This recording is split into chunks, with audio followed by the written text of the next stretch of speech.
Disney and ESPN networks, Inspiration Network, Ovation, Reels. These are all silver networks.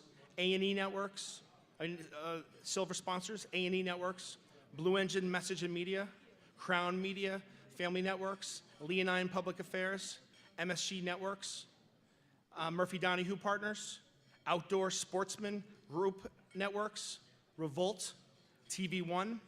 These are all bronze sponsors. Davis, Wright, and Tremaine, Discovery, Lock Lord, Powers, Brennan, and Griffin. Viacom is also a silver sponsor, and NECN and NESN are both in-kind sponsors. NESN bronze and NECM bronze, NESN gold. And also, I would just take a moment to thank our exhibitors. A&E Networks, Atlantic Broadband, Clearfield, Cox Communications, EWTN Global Catholic Network, NBC Sports Boston, NBC Universal, NESN, Panasonic, QVC, SCTE, New England Chapter, Trinity Broadcasting Network, and Xfinity. Please join me in giving everyone a big round of applause.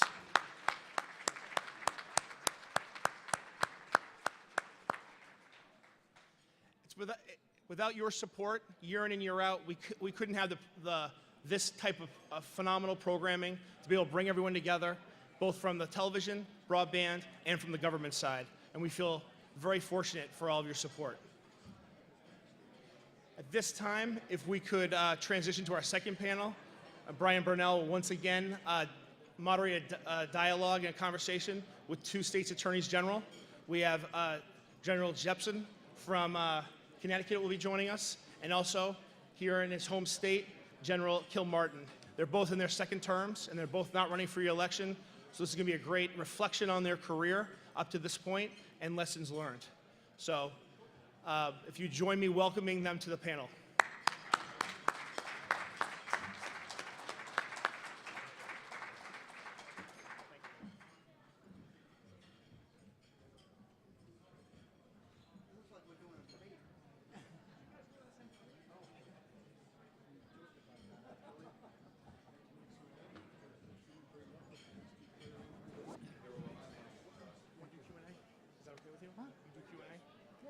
I do long answers, so there won't be Good. questions.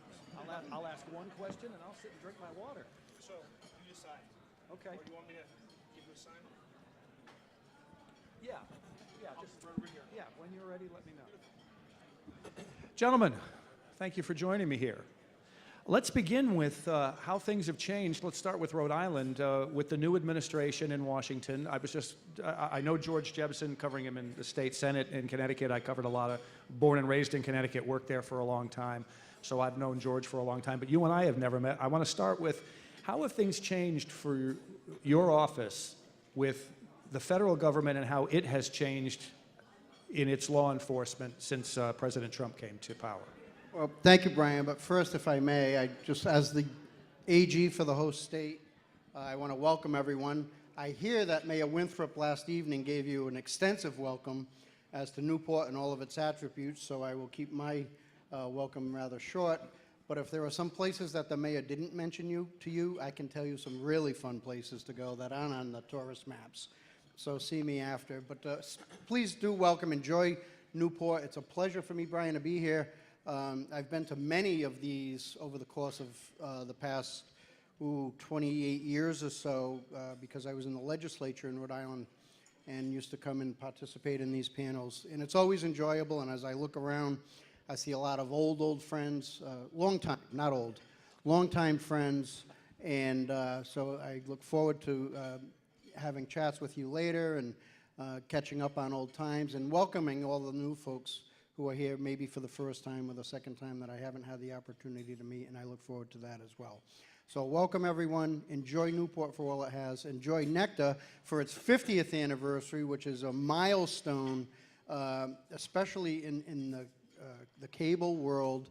I believe this is the last of the regional type affairs like this. So that's really a tribute to NECTA, to Paul as its chair, who I hear you're retiring. Congratulations.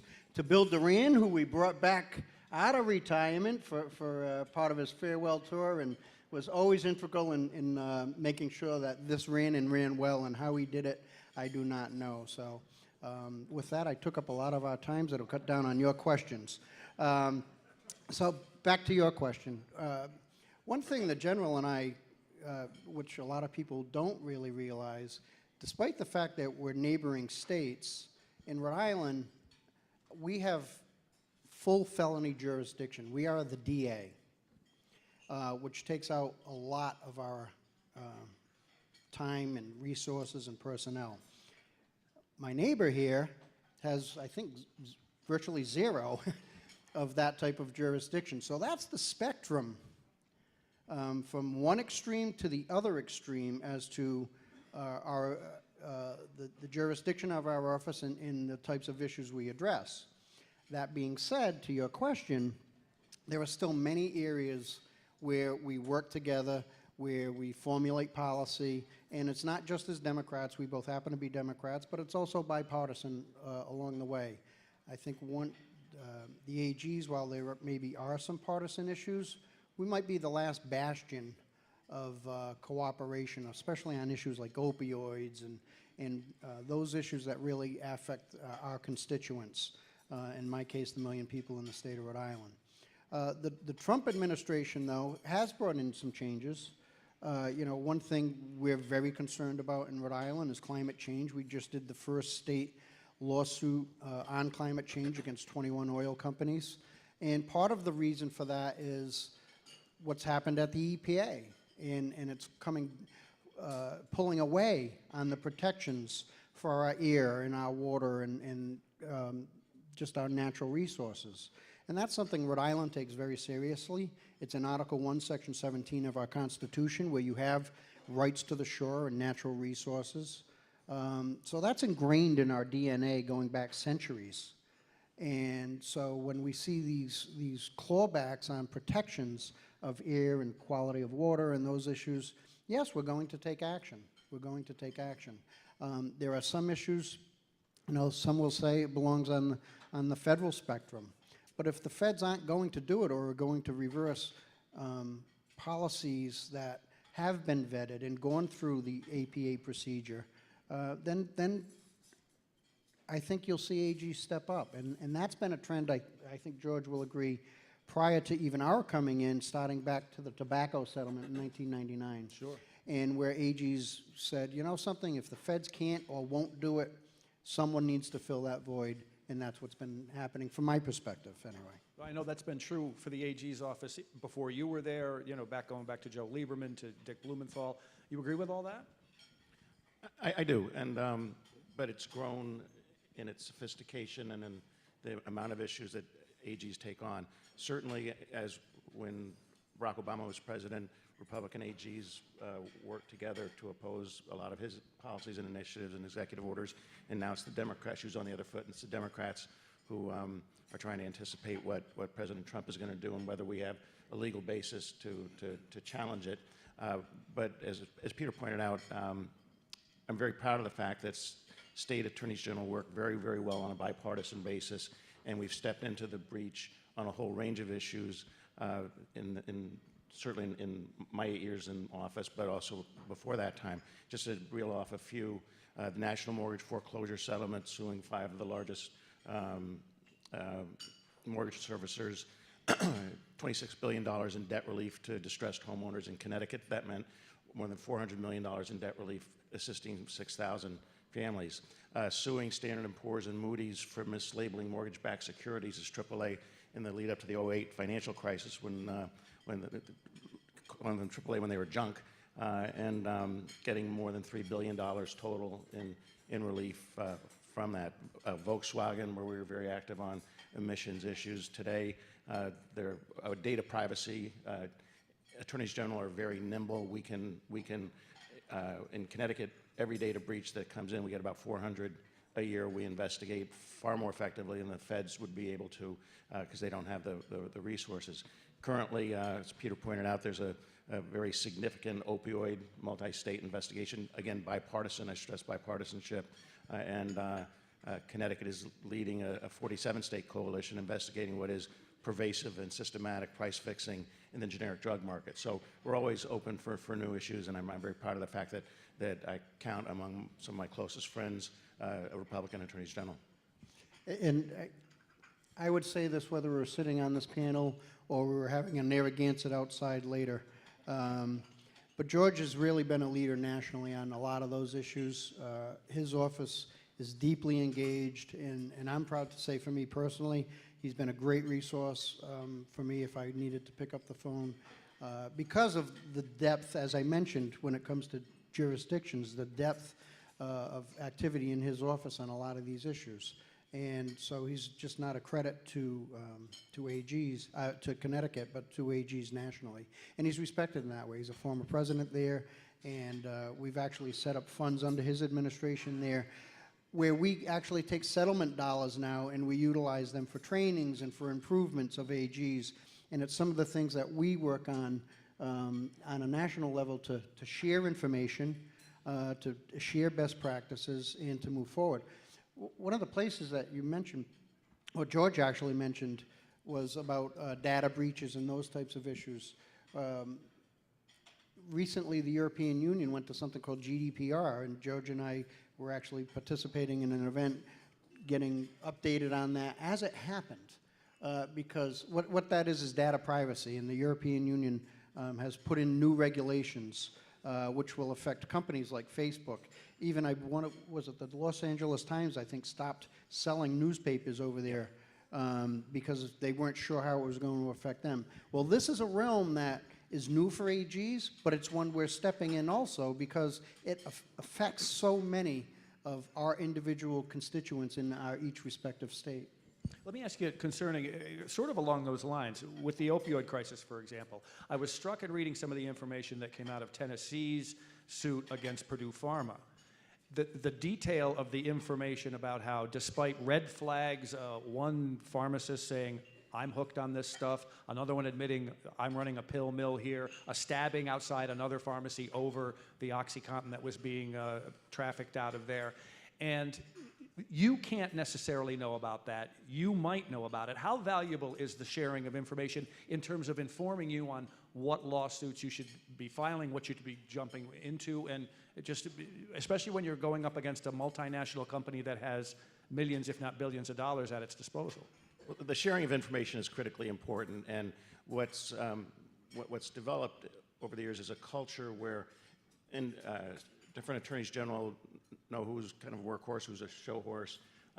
We develop working relationships, again, bipartisan basis with each other, but much more importantly, our senior staff develops working relationships because that's where most of the work actually takes place. And so senior staff really develop in-depth relations. They're the ones who spend dozens and dozens of hours on the phone and national phone calls, and that allows dividing up the work product, who's going to draft what, who's going to research which issues in particular, and then who's going to be the spokesperson and file which briefs. And so it's sharing work product and dividing up the labor. That makes it possible for a multi-state investigation to pool the resources to make an effective investigation possible. There's another aspect, too, of that communication that you're asking about. When we both started around 2011 and 12, there was a problem with something called bath salts. Now, this wasn't the bath salts that our grandmothers soaked their feet in. It was a manufactured drug that was literally being sold on the streets legally at one point and killing our kids. And two AGs in particular had some real problems with it and had pill mills and everything else in their states, and that was Kentucky and Florida. At the time, Pam Bondi, who was also going to be ending her 2 terms as we complete ours, she's the AG in Florida, and Jack Conway in Kentucky was the AG there. Well, we needed to upgrade our statutes in Rhode Island.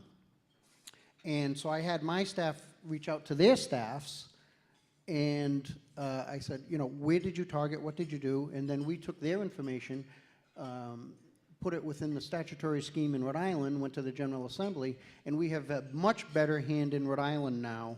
I see Brian Kennedy, a rep here, he was actually helpful in that initiative. We have a much better handle now on that problem. So it's not even necessarily the multi-states where the communication is advantageous. It's what are you doing in your state about this? There was a lot of talk after the presidential election about rigged voting, illegal voting. Did you take that talk seriously in your states? Did you do investigations? And if so, what did you come up with? In Rhode Island, that effort was really, it's governed by the Board of Elections and the Secretary of State's office. And they really didn't come up with any real evidence that could be forwarded to our office because, again, we're the prosecutors. And that would be the process. And that would be the process. You know, we actually have voter ID in place in Rhode Island. And so if there's fraud, they never really uncovered it. That came to a criminal level anyway for reference to us. George, in Connecticut? Yeah, ditto Connecticut. There was no significant allegation of any voter fraud, and so it really didn't get up to our level. Now, as you mentioned, you have somewhat different roles in that you have criminal authority, whereas in Connecticut, the Attorney General's office is the civil attorney, essentially, for the state. So, George, let me start with you. What do you see as what's been your role over the years, and what's been your biggest accomplishment, if you can pick one or two? Well, I've had the pleasure of working and leading on a number of multi-state investigations, and that's really enjoyable. But I'd want to point out that 99% of the work of an AG office really is the nuts and bolts, the meat and potatoes of government. And so I view and I take that very seriously. And so because especially in these troubled times, we need to be building institutions, not tearing them down. And so I take very, very seriously my role in making sure that the people of Connecticut feel like their Attorney General, the Office of Attorney General, is enforcing the laws in a fair and equitable manner. And so that's very important to me. Having said that, some of the takeaways after 8 years in office, one is that the credibility of my office is its biggest asset, and it's really everybody wants to use the credibility of the office either as a sword or as a shield. They want to be able to say, I spoke to the Attorney General or someone in the AG's office, and this is whether it's, and this is not a bad thing, this is a good thing, and the AG agrees with me, whether it's a legislator or a commissioner or advocates for a particular issue. And so safeguarding that credibility is a huge priority for me, and that means being willing to say no to your friends. And early on several issues, I came down and sided with what would have been a Republican perspective on interpretation of the law. We play the law completely straight, and that has served me in good stead when I've come down on the side. For example, about 3 years ago, I opined that Connecticut's statutory spending cap was unenforceable. I got zero blowback from right-wing advocacy groups or Republicans in the legislature. So maintaining the credibility of the office is essential. Another takeaway is that with the immense power of the office, even though I don't have criminal jurisdiction, if I get the law wrong or the facts wrong, I can wreck an honest business or destroy the life of an innocent person. So we really try to install a culture that says you don't shoot first and ask questions later, that you hear from every side before you take a position, because if you do get it wrong, it can really have tragic consequences. And then finally, while there are bad actors out there and who deserve to have the book thrown at them, way more often than not, and certainly on the issues that come up to my level, it's seldom is it black and white, right, wrong. It's typically nuanced. It's gray on gray. And I think that in trying to work towards solutions, you need to approach it more as solving problems than an opportunity for confrontation, and that whatever resolution of the issue is, it should reflect the nuance of the issue. So. I think the first thing I fortunately recognized after I got elected was hire people smarter than me, which in my case might not be too hard, but it's been an asset for the office, sincerely. Because there are so many different issues that we as an office deal with, you do need individual subject matter expertise. and that's extremely important. George and I happen to be elected.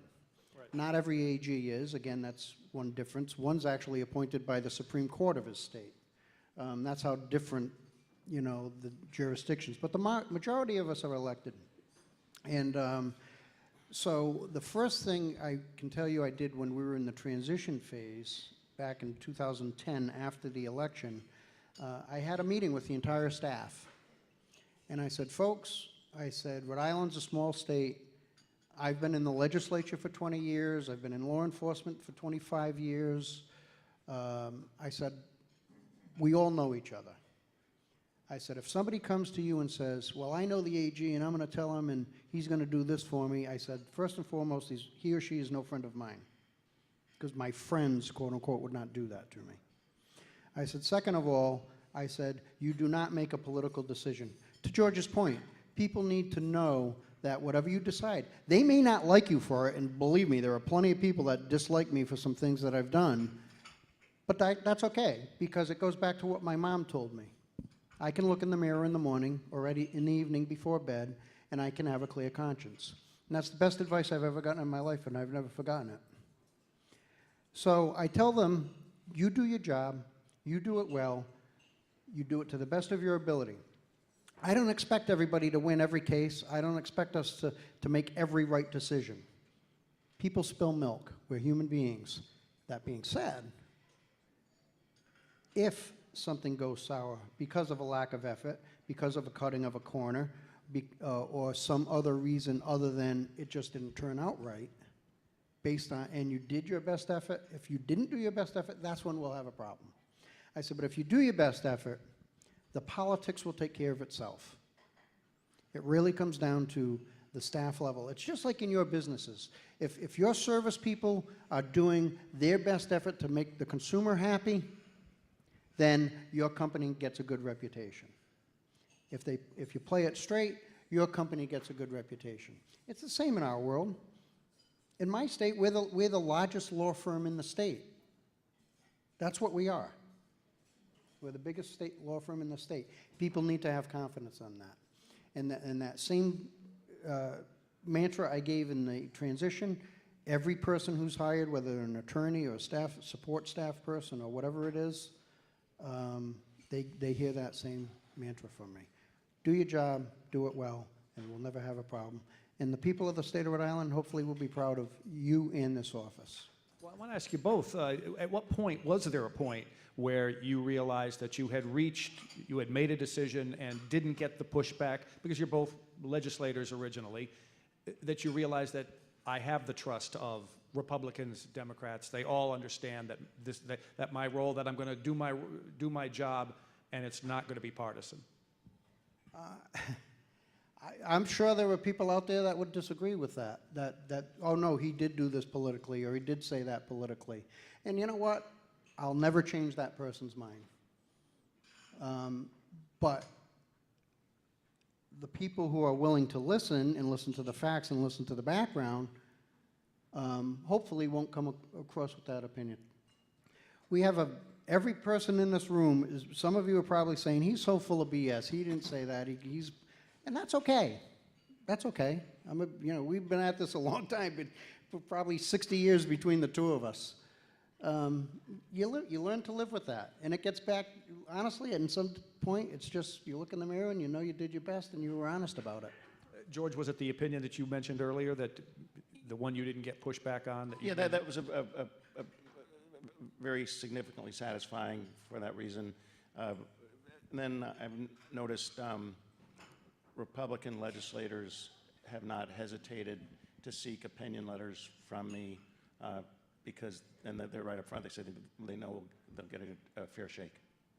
Let me ask you about marijuana law. George and I were talking about this a little bit earlier, and I want to get your take on where does it stand? Let's start with Rhode Island, and where do you see it going in the next 5 years? We have a federal government where the Attorney General says the federal law is the federal law, and yet we have in Boston the federal prosecutor said, well, I'm going to focus on opioids and marijuana, on overproduction with the intention of creating a black market. And after that, essentially saying state law is going to take precedent. Well, back in my legislative years, probably, I don't know what, Brian, about 12 years ago, we passed medical marijuana, which I do believe there is a place for. And I wish the federal governments would reschedule marijuana so we could actually get some good research done on that. Because I do believe it could help people. And anecdotally, you hear it along the way. And so I believe there's a role for that.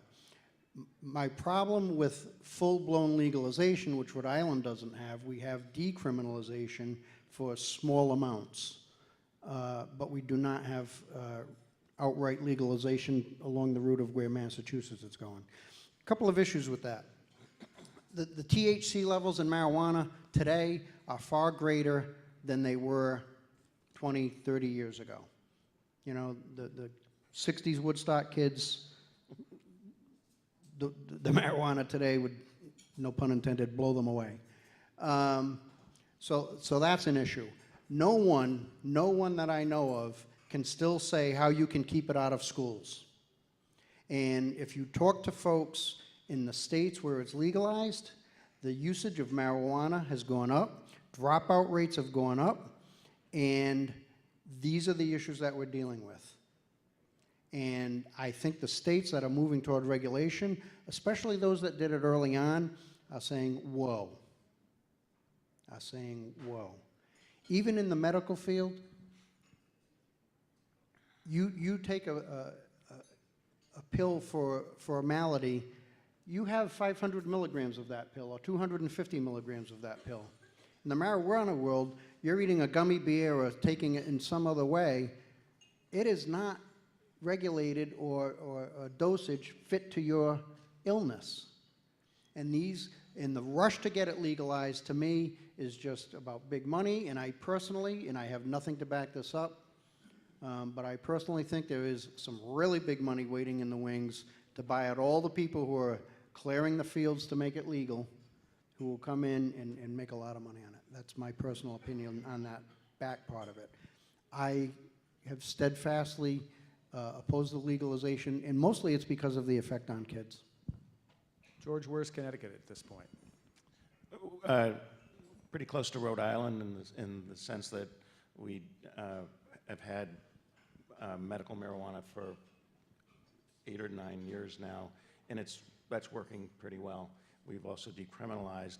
I was very curious when Jeff Sessions became U.S. Attorney General as to whether, because he's really of the 1980s, just say no approach to marijuana, whether he would reverse the Obama administration policies and start to enforce at a federal level marijuana laws. And he hasn't done so. And the fact that if he's not going to do it, that's probably not going to happen in the future. And so I think you're going to see, this is a bit of a matter of prediction, not saying good or bad, but what you're going to see is states one by one moving for full legalization. And my guess is that Connecticut, in the next 5 or so years, is more likely than not to do that. All right, one more question for you. We'll wrap it up with this. Sports gambling. Supreme Court says states can do it. How soon does it come to Rhode Island? How soon does it come to Connecticut? I'm a little surprised it hasn't, if not already, been there, because there are casinos in both states already. How soon will it show up? It might happen before this conference ends. No, Rhode Island put it in the budget. They're counting on the monies from it, from our 2 facilities, one here in Newport, which is soon to be closed, moving to Tiverton, and then the big facility up in Lincoln, so it's coming. George? Connecticut was more a case of political paralysis in the sense that there's going to be a new governor 4 months, 6 months from now. Legislature, our Senate currently is a tie. Our House is very closely decided, and there was too much inertia to react in a special session and not the political will. But the decision was essentially made to, in all likelihood, push it off until next year, and I think it'll probably take place next year. Gentlemen, thank you both. Thanks. Thank you, Brian.